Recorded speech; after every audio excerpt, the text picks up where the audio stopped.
في الجزء الاولاني من الفيديو احنا كنا بنتكلم عن افعال المجموعه الاولى والافعال المجموعه الثانيه والفعل السودامري. تعالوا نراجع عليها بسرعه. قلنا الفعل السودامري معناه الفعل اللي الذي يقع على صاحبه، معناه بنفسه. معناه ايه؟ بنفسه. طيب وقال لي عندنا ايه المشكله عندي؟ هي السو. مين هي؟ السو بتتغير مع كل ضمير، بتتغير مع كل ضمير. اسمع صوتك كده بعد اذنك تقولي يا فريدي ضهرك مش عايز ناس نايمه. يلا. قال لي عندنا السو مع الجو اسمها مو. اسمها ايه؟ مو. يبقى السو مع الجو اسمها ايه؟ مو. مع التو تو. مع الإيل والآل سو. والنو نو. والفو فو. والإلى بكاس ولا بكاس سو. بعد كده نزلت لافيه زي وحذفت منها الأو. في حاجة صعبة كده؟ رقم 2. ايه بقى النهايات بتاعتنا؟ قال لك مع الجو بنحط ايه؟ مع التو مع الإيل والآل مع النو مع الفو مع إلى بكاس ولا بكاس ولا. في حاجة صعبة كده؟ طب اديني مثال ازاي بيجي في الامتحان. يقول لك يا ريس تو نقط أبل علي ويقول لك اختار، وهنحل دلوقتي عليها اسئله ونركز مع بعض. يلا. قال لك هتحط معاها تي ابوستروف ام ابوستروف اس ابوستروف ال ابوستروف ان ابوستروف. ها اخترت انهي واحده؟ ليه اخترت تي ابوستروف؟ قال لك مع التو بختار ايه؟ تو ابوستروف. طب اديني مثال تاني. قال لك اهو مع الجو نقط ابل علي. صح كده؟ اخترت معاها انهي واحده يا عم علي؟ قال لي اهو اخترت معاها ام ابوستروف تي ابوستروف اس ابوستروف ال ابوستروف. اخترت انهي واحده؟ ليه اخترت ام ابوستروف؟ في مشكله كده؟ يلا نحل عليها.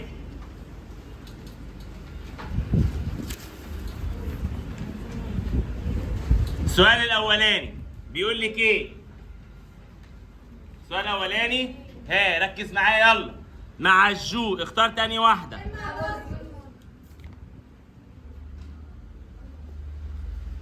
ها مع الجو اخترت ايه؟ السؤال الثاني مع النو اخترت ايه؟ يبقى مع النو نو مع النو نو اللي هي الاجابه الرابعه. السؤال اللي بعديه سؤال رقم كام؟ 3. مع التو اخترت ايه؟ السؤال اللي بعديه قال لك مع الإيل اخترت ايه؟ اس ابوستروف. السؤال رقم 5 مع الفو اخترت مين؟ فو. انهي واحدة؟ الأخيرة. السؤال رقم 6 مع قلبك اس اخترت ايه؟ اس ابوستروف الثانية. في حد مش فاهم الفعل السودامرين؟ ها في حد مش فاهمه؟ يلا بينا نخش على اللي بعديه. عندنا يا شباب افعال المجموعه الثالثه هناخد النهارده منها فعل ات. هناخد ايه؟ قال لك افعال المجموعه الايه؟ الثالثه، وهنقعد نحفظها. افعال المجموعه الثالثه مالها؟ قال لي افعال المجموعه الثالثه اللي هناخدها النهارده هنعرف منها فيرب اتر اللي هو معناه يكون. معناه ايه؟ يكون. فيرب اتر معناه ايه؟ يكون. ركز معايا. فيرب اتر اللي هو معناه يكون يا شباب مهم جدا. بستخدمه في ايه؟ بتكلم بيه عن الجنسيات، بقول انا مصري. رقم 2 بتكلم بيه عن المهن، بقول انا مدرس. رقم 3 بتكلم بيه عن الصفات، بقول انا كبير. جميل. رقم 4 ممكن اقول انا اكون متعب، انا اكون مرهق، انا اكون مريض، انا اكون متاخرا، انا اكون ولد، انا اكون بنت، وهكذا. يبقى عرفنا فيرب اتر مهم جدا لازم يجي في الامتحان. جميل. يلا نحفظه. انا يعني ايه؟ ما صليتش على النبي النهارده. انا يعني ايه؟ انت، هو، هي، الكل، نحن، انتم، هم، il avec us وقال avec us. جميل. يلا يا ابله اللي قاعده ثابته. انا يعني ايه؟ جو. عايز اقول انا اكون اقول ايه؟ جوسوي. مش سامع. جوسوي. انا اكون جوسوي. انا اكون جوسوي. أنا أكون جو سوي. أنا أكون جو سوي. أنت تكون تويي. أنت تكون تويي. أنت تكون تويي. أنت تكون تويي. عادي لما أجيلك هوريكي أنا أكون يعني إيه؟ جو سوي. أنا أكون جو سوي. أنا أكون جو سوي. أنت تكون تويي. هو يكون إل وآل وأون إيه. إل وآل وأون إيه. تاني جو سوي. جو سوي. تويي. تويي. إلي. إلي. آلي. آلي.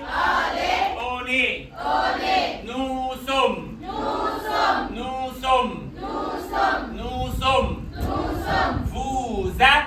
فوزت. إل وآل سو. إل وآل سو. يلا حبايبي جو سوي. جو سوي. تبتتي. تاني جو سوي. جو سوي. جو سوي. جو سوي. تويي. تويي. إلي. إلي. آلي. آلي. أوني. أوني. نوسم. نوسم. فوزت. فوزت. الوئال سو. الوئال سو. سويا سو. سويا سو. حبيبي حبسو. أحلى سلام للكينج منير. طيب بعد ما عرفنا فيرب أكت، لو جالي في الامتحان يقول لك يا دكتورة اديني عليها أمثلة، يقول لك أهو جو سوي أنا أكون. أنا أكون دكتور طبيب. أنا أكون مرض يعني مريض. أنا أكون جراند يعني كبير، اللي هي لو بنت كده جراند عشان انتوا بنات، وكده جرا يعني إيه؟ يعني ولد. عندنا جو سوي كونتون يعني سعيد. جميل؟ جو سوي اون روتار يعني متأخرا. جميل؟ جو سوي ايجيبسيان يعني مصري. جو سوي ان جارسون يعني ولد، وهكذا. يبقى انا عرفت استخدامات فيرب ايه؟ اتر، عشان برضو براجع لك هقول فيها انا اكون دكتور، مريض، كبير، سعيد، متأخرا، مصري، جارسون. يبقى احنا عرفنا فيرب اتر. اقوله تاني جو سوي. جو سوي. تويي. تويي. إلي. إلي. آلي. آلي. نوسم. نوسم. فوزت. فوزت. الوئال سو. الوئال سو. يلا نحل عليه. يلا نحل عليه بسرعة. عندنا يا ست البنات، صليت على النبي ساعديني. يلا السؤال الأولاني. ها السؤال الأولاني بيقول لك إيه؟ مع الجو اختار تاني واحدة. ها مع الجو اختار تاني واحدة. تاني واحدة جو سوي. يلا السؤال التاني مع التو. مع التو اخترت ايه؟ او اس. اني واحدة؟ أول واحدة اللي هي تويي. السؤال رقم 3 علي ده مين؟ هو. وهو بختار معاه ايه؟ او اس تي. اني واحدة؟ تالت واحدة. علي يكون مريض ربنا يشفيه. رقم 4 مع النو اخترت ايه؟ الناس اللي بتبص لي نو ايه؟ اخترت اني واحدة؟ رابع واحدة نو سم. سؤال رقم 5 رامي وعمر كم واحد؟ طالما اسمين يا رب يقول معايا يخش الجامعة يا رب. طالما اسمين اني واحدة بقى؟ اللي هي سو. اللي هي سو. اللي هي سو. رقم 6 مع الفو بختار ايه؟ فوزت.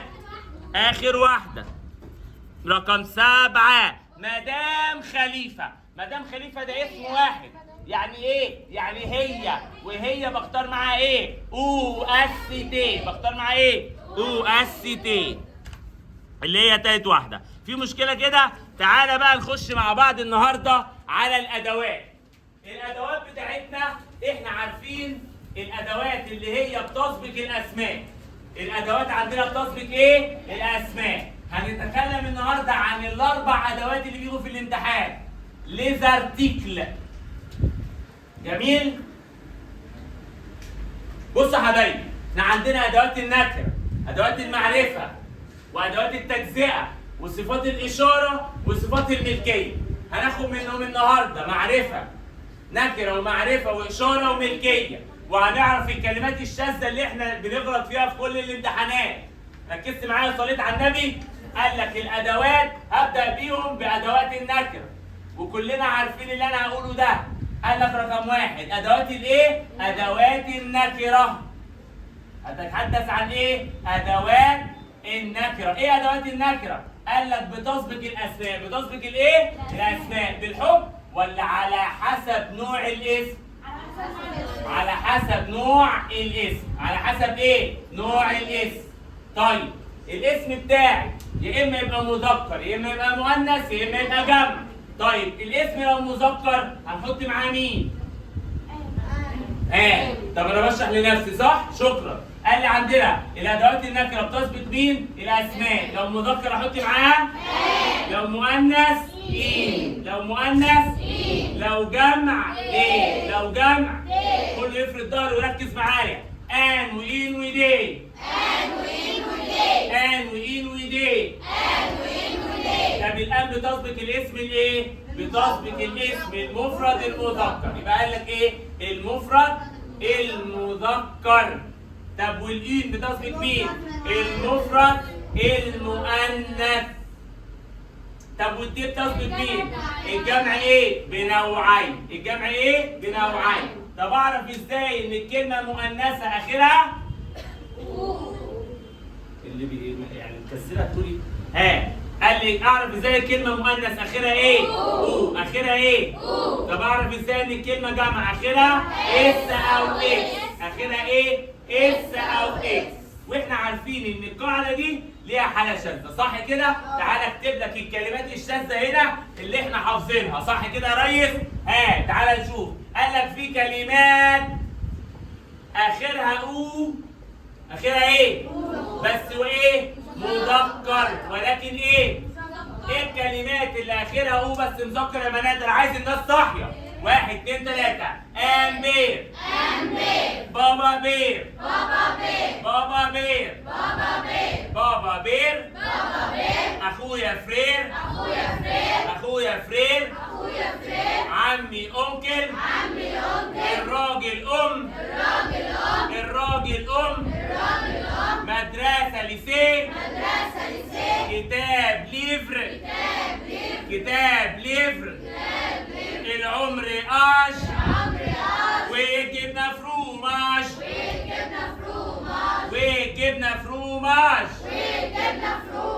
والشجرة أربر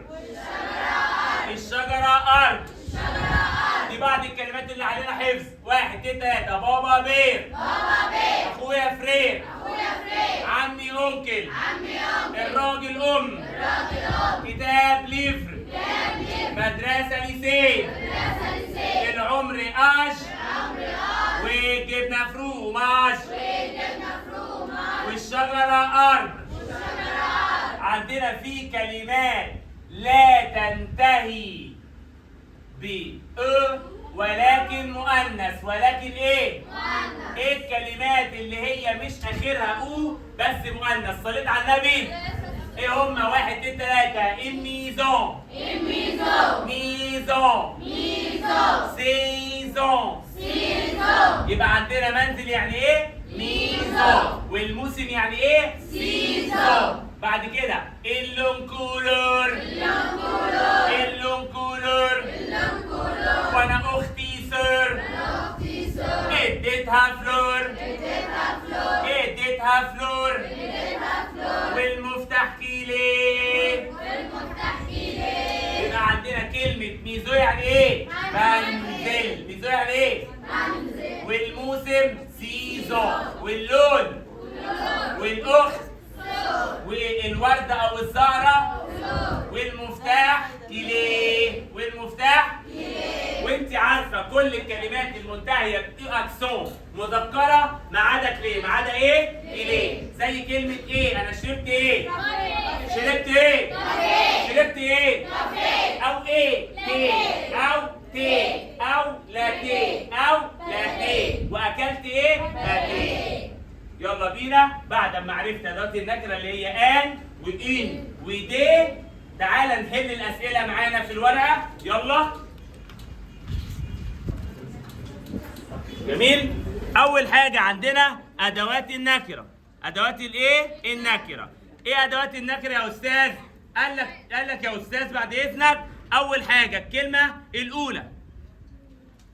اول حاجه بس كده الكلمه الاولى كلمه اسمها مير. طيب كلمة مير كلمة مؤنثة، كلمة ايه؟ مؤنثة، كلمة ايه؟ مؤنثة. أنهي واحدة مؤنث في أنهي واحدة في الاختيارات مؤنثة؟ تاني واحدة، يبقى اخترت الإجابة مين؟ التانية. طيب السؤال التاني، السؤال التاني، كلمة ستيلو يعني ايه؟ قلم، مذكر ولا مؤنث؟ اخترت معاه أنهي واحدة؟ أنا بصوا عايز أحس إن أنا الناس بتجاوب. جميل؟ يلا سؤال رقم 3. سؤال رقم 3 بيقول لك ايه؟ كلمة أمي مفرد ولا جمع؟ كلمة أمي مفرد ولا جمع؟ اخترت معاها ايه؟ دي. أنهي واحدة؟ تالت واحدة. السؤال سؤال رقم 3 عندنا أنكل. سؤال رقم 3 متكرر معلش، يعني مكتوب رقم 3 مرتين بس هي 3 4. كلمة أنكل يعني ايه؟ عم. عم مذكر ولا مؤنث؟ اخترت معاها مين؟ الأولى، صح كده؟ اللي بعدها حالة شاذة، كلمة فلور مؤنثة، كلمة فلور مؤنثة، فاخترت معاها مين؟ إن. اخترت معاها مين؟ إن اللي هي التانية. السؤال اللي بعديه كلمة اسمها رجل، آخرها إس، آخرها إيه؟ إس. مفرد ولا جمع؟ جمع، اخترت معاها دي، اخترت معاها دي. السؤال اللي بعديه كلمة بير يعني أب، بير يعني ايه؟ اب، اخترت معاها ايه؟ اول واحده. يلا بينا نخش على اللي بعدها، ادوات الايه؟ المعرفه. ادوات الايه؟ المعرفه. ايه هي ادوات المعرفه؟ قال لك ادوات المعرفه، ادوات المعرفه. ركز بقى معايا. ادوات المعرفه جميله بس مشكلتي فيها قبل ما اشرح المتحرك. الايه؟ لو ما سالتش نفسي وسالت الكلمه انت بدأ متحرك ولا لا هغلط.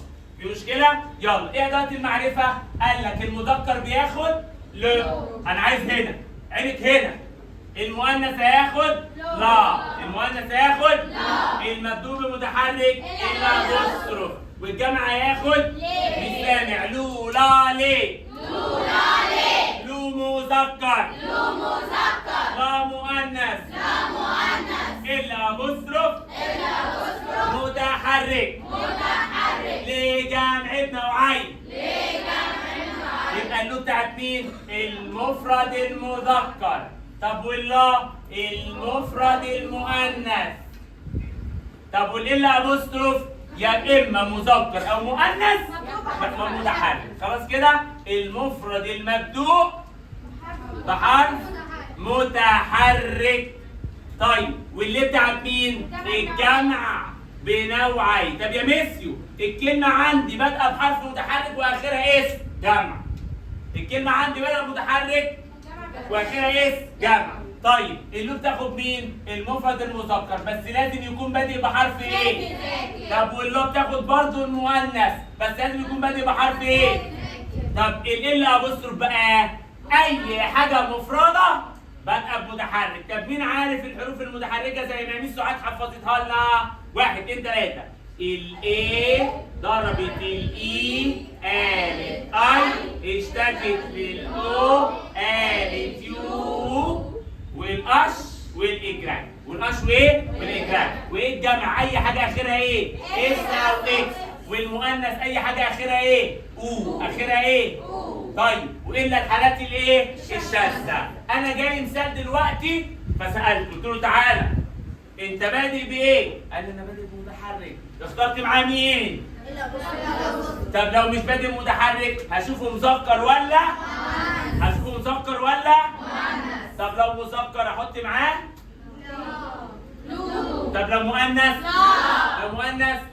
طب لو جمع ليه؟ مش قال لك تسقيني المر ليه؟ انا عايز افراغ بانيه؟ طيب يلا بينا نحل الاسئله، يلا بينا نحل الاسئله. لسه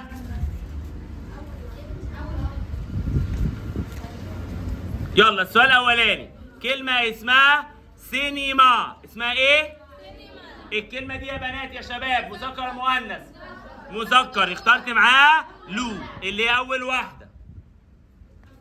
السؤال اللي بعدها سالتها ايه؟ سالتها ايه اللي غلطتي؟ سالتها ايه؟ انت بادئ بساكن ولا؟ طب قالت لي انا بادئه بايه؟ حرف الايه ده حرف متحرك. اخترت معاه مين؟ يبقى السؤال رقم 2 يا اللي بتجري بسرعه وتتسربعي، اوعي تغلطي، ركزي.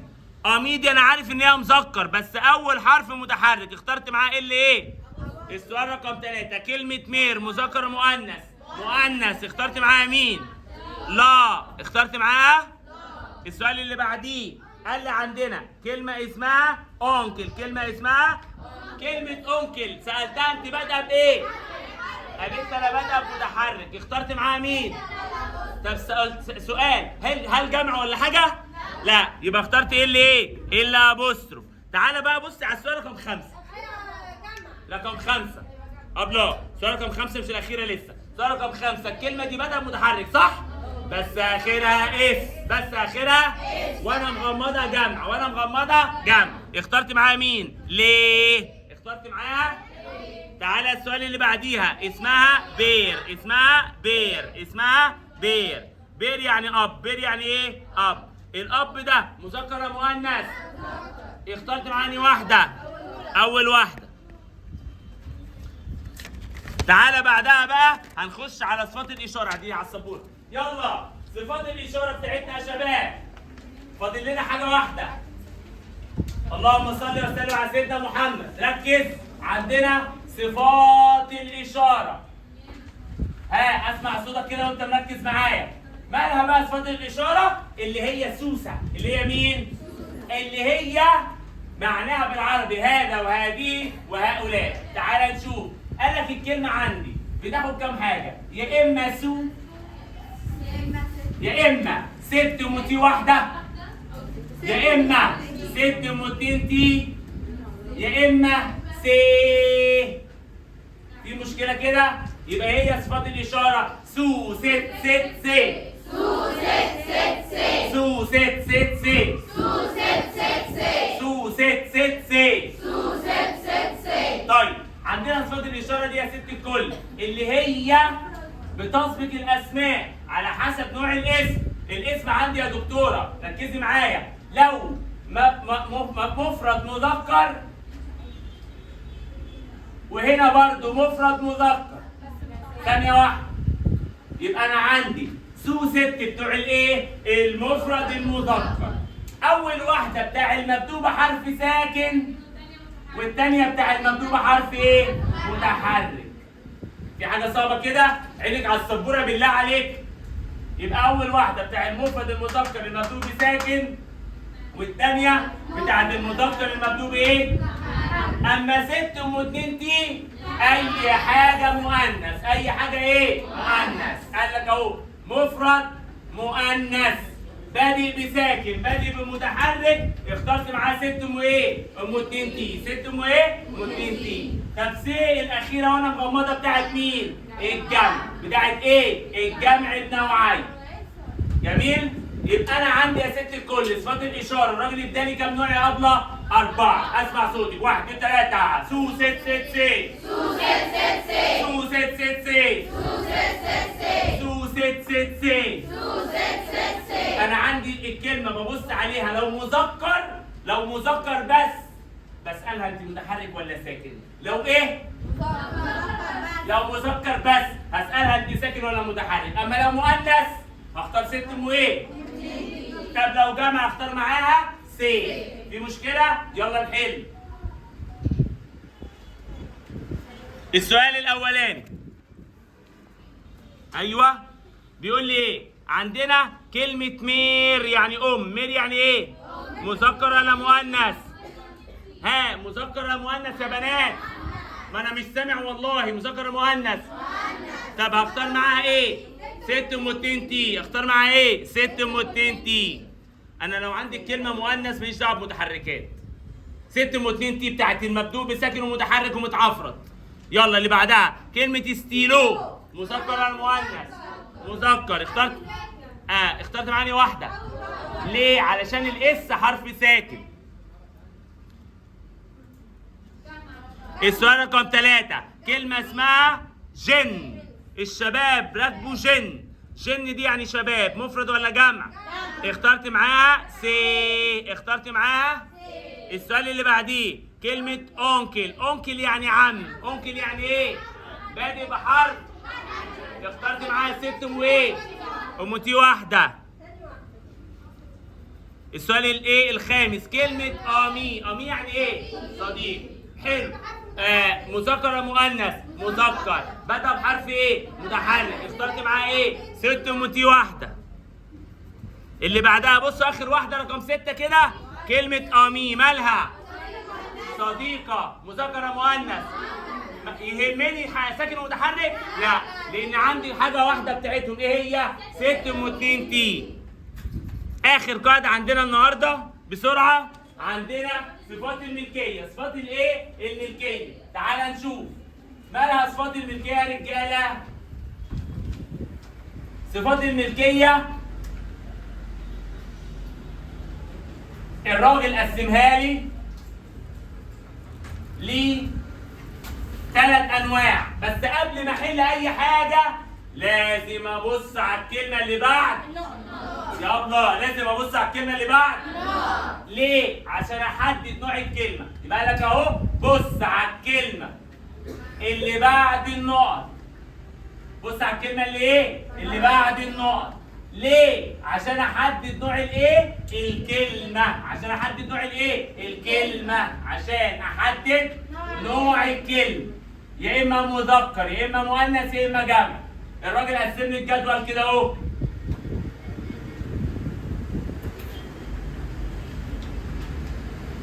في مشكلة؟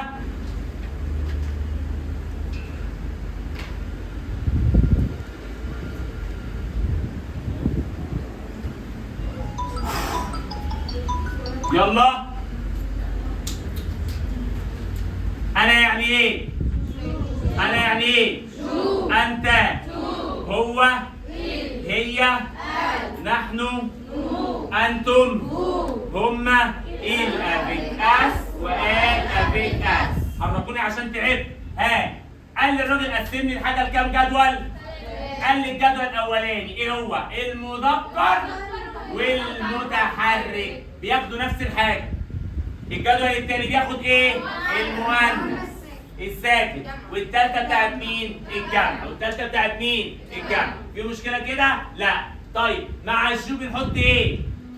ايوه يا رب انطق. مو مامي. مو مامي. تون تاتي.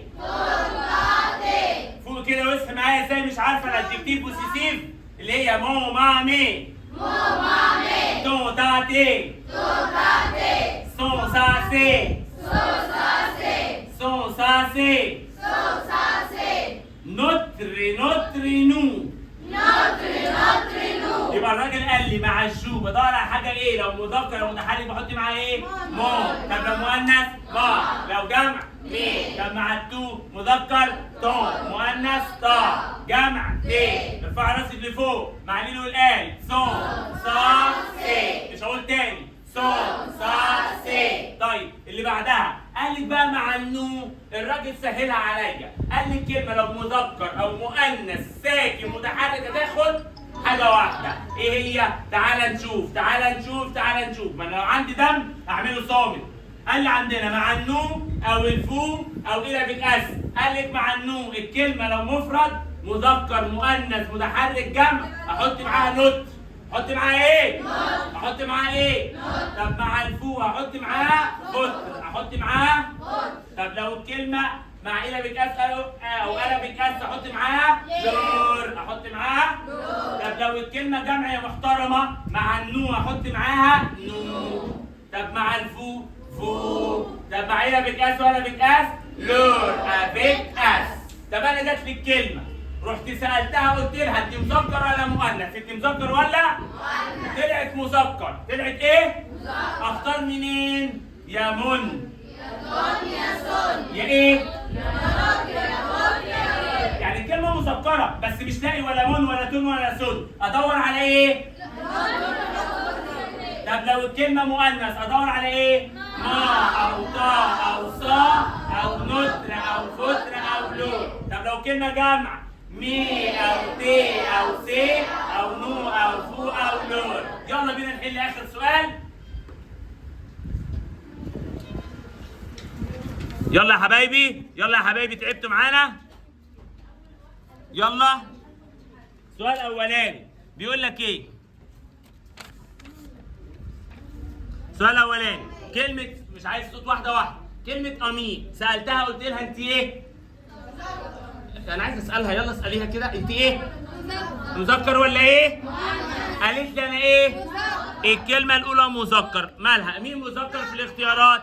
من ولا ما ولا مي ولا اخترت مين؟ من. اخترت مين؟ من الأولى. سؤال رقم 2 سألتها قلت لها أنت مذكر ولا مؤنث؟ قالت لي إيه؟ قالت لي أنا مؤنث. قالت لي أنا إيه؟ مؤنث. اخترت معاها مين؟ أني واحدة؟ الرابعة اسمها صا. اسمها صا. اللي بعدها عندنا السؤال رقم 3 كلمة كوبين. تعالي بقى بسرعة. كلمة كوبين مذكر مؤنث؟ اهي الكلمة دي مؤنثة. ببص في الاختيارات لقيت الكلمة اسمها نو جمع، وتون مذكر، وسون مذكر، ومون مذكر. اخترت مين؟ نوتر. اخترت مين؟ نوتر. في حد كده مش فاهم؟ اللي انا قلت لك لو ما لقيتيش ما ولا طا ولا صا يبقى نوتر او فوتر او لور. السؤال اللي بعدها كلمة اسمها فلور حالة شاذة. كلمة مؤنثة. مين مؤنث في الاختيارات؟ ايه ده يا مستر؟ ده انا مش لاقي، ده انا لقيت نو ودي جمع، وست موتي واحدة دي بتاعة المذكر المبدوء بحرف متحرك. جميل. والمن بتاعة المذكر، والتون بتاعة المذكر. اتفضل لي مين؟